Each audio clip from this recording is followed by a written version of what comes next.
শিক্ষক আজি আমি 1.3 পাঠটো নৱমান শ্ৰেণীৰ আগবঢ়াইছোঁ। ইয়াত আমাক দশমিক বিস্তৃতি অৰ্থাৎ মানে আমি যদি কোনোবা এটা সংখ্যা হৰণ কৰোঁ তে হৰণ যদি শেষ নহয় আমাৰ তাৰপিছত শেষ কৰিবলৈ আমি কি কৰোঁ দশমিক ব্যৱহাৰ কৰোঁ। দশমিক ব্যৱহাৰ কৰিলে তাৰ কেতিয়াবা দশমিকৰ পিছৰ সংখ্যাখিনি শেষ হৈ যায় বা কেতিয়াবা শেষ নহয়। উদাহৰণস্বৰূপে আমি এটা লৈ ল'লোঁ ধৰি লোৱা আমি 2 5 হৰণ কৰিব লাগে। 2 যদি আমি 5 হৰণ কৰোঁ তে আমি কিমান পাম 0.4 ইয়াতে শেষ নহয়নে। আৰু এটা অংক যদি কৰোঁ একক যদি আমি 3 হৰণ কৰোঁ তেতিয়া আমি কিমান পাম 0.3333 শেষ নহ'ব। দশমিক দুই ধৰণৰ দেখিলে ইয়াত আছে দশমিকৰ পিছৰ সংখ্যাখিনি শেষ, ইয়াত দশমিকৰ পিছৰ সংখ্যাখিনি শেষ নহয়। এনেধৰণৰ সংখ্যা কি বুলি কোৱা হয় দশমিক বিস্তৃতি পৰিসমাপ্ত। আৰু এনেকুৱা কোৱা হয় দশমিক বিস্তৃতি অপৰিসমাপ্ত বা পুনৰাবৰ্তিত। এতিয়া আমি অংকলৈ যাওঁ। প্ৰথম অংকটোত আমাক কৈছে তলৰ সংখ্যাবিলাকৰ দশমিক বিস্তৃতি কি প্ৰকাৰৰ আমি পঢ়ি দেখাব লাগে। 1 নম্বৰ অংকটো চাওঁচোন। 1 নম্বৰ অংকত কি দিছে 1 নম্বৰ 1 36/100 ইয়াৰ যদি আমি 36ক 100ৰে হৰণ কৰোঁ ইয়াৰ দশমিক বিস্তৃতি কেনেকুৱা পাম চোৱা আমি কৰি চাওঁচোন। 36ক আমি কিহেৰে হৰণ কৰিম 100ৰে। 36ক 100ৰে হৰণ কৰিব পাৰি জানো নোৱাৰি।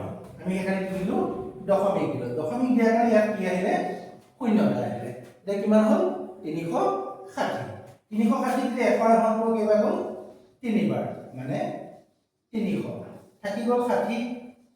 দশমিকটো ধৰা কাৰণে আৰু এটা শূন্য আহিলে 100ৰে 600 হৰণ কৰি কেইবাৰ যাব 6 বাৰ মানে 6 100 গুণ 600 বাকী থাকিলে কিবা নাই। ইয়াৰ উত্তৰটো কি হ'ব উত্তৰটো হ'ব 0.36 অৰ্থাৎ ইয়াৰ দশমিক বিস্তৃতি কি হৈ গ'ল শেষ হৈ গ'ল। সেইকাৰণে আমি কি লিখিব পাৰিম এতেকে দশমিক বিস্তৃতি পৰিসমাপ্ত।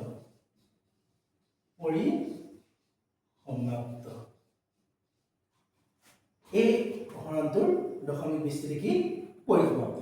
আমি দ্বিতীয় এটা অংক কৰি চাওঁচোন। 2 নম্বৰ অংকটো কি দিছিলে একক কিহেৰে হৰণ কৰিব দিছে 11ৰে।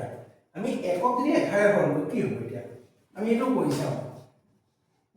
কেনেকৈ কৰিম একক হৰণ কৰিম 11ৰে। 11ৰে যদি একক হৰণ কৰোঁ আমি কি দিলোঁ প্ৰথমতে দশমিক দিলোঁ 10 হ'ল 11 যাবনে এতিয়া তৃতীয় হৈ আৰু এটা শূন্য দিলোঁ 100 হ'ল 8 9 11 99 থাকিল কিমান 1। আকৌ কি হ'ল দশমিকৰ কাৰণে শূন্যটো হ'ল এতিয়াও নাযায় আকৌ এটা শূন্য দিলোঁ আকৌ 100 হ'ল 9 11 99 থাকিল 1। মানে আল্টিমেটলি আমাৰ কি ওলাই গৈ থাকিব 09090909 ওলাই গৈ থাকিব। ইয়াৰ এনসাৰটো কিমান হ'ল 0909 হলে শেষ হলে নাই। এটাকে আমি কি ক'ব পাৰিম এটাকে দশমিক বিস্তৃতি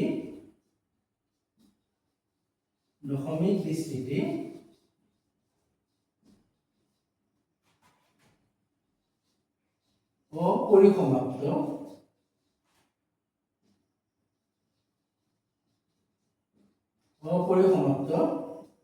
আৰু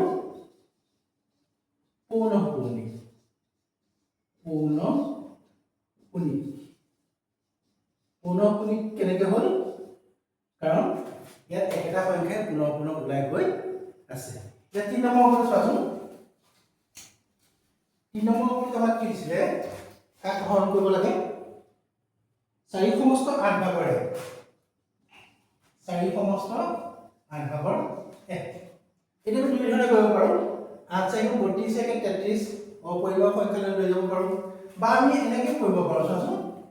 আমি অকল 8 ভাগৰ 1টো হৰণ কৰোঁ 1 8 হৰণ কৰি কি হ'ব দশমিক দিলোঁ 10 হ'ল এবাৰ গ'ল 8 থাকিল 2 দশমিকৰ কাৰণে শূন্য আহিল 8 দুগুণ 16 থাকিল 4 0 40 8 5 গুণ 40 শেষ হৈ গ'ল মানে এনসাৰ কি হ'ব এই সাইডটো লৈ আহো 4 দশমিক এই পিছৰখিনি 1 2 5 ইয়াতে চোৱা দশমিক বিস্তৃতি কি হৈ গ'ল পৰিসমাপ্ত আমি কি লিখিব পাৰিম এটাকে দশমিক বিস্তৃতি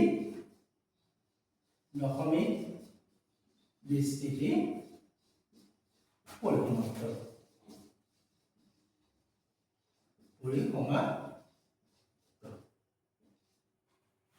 হৈছে নে এই তিনিটা আকৌ কৰি দিলো ইয়াৰ পিছত আৰু দুটা আৰু তিনিটা থাকিলে এইবিলাক তোমালোকে নিজে কৰি চাবা হ'ল এটা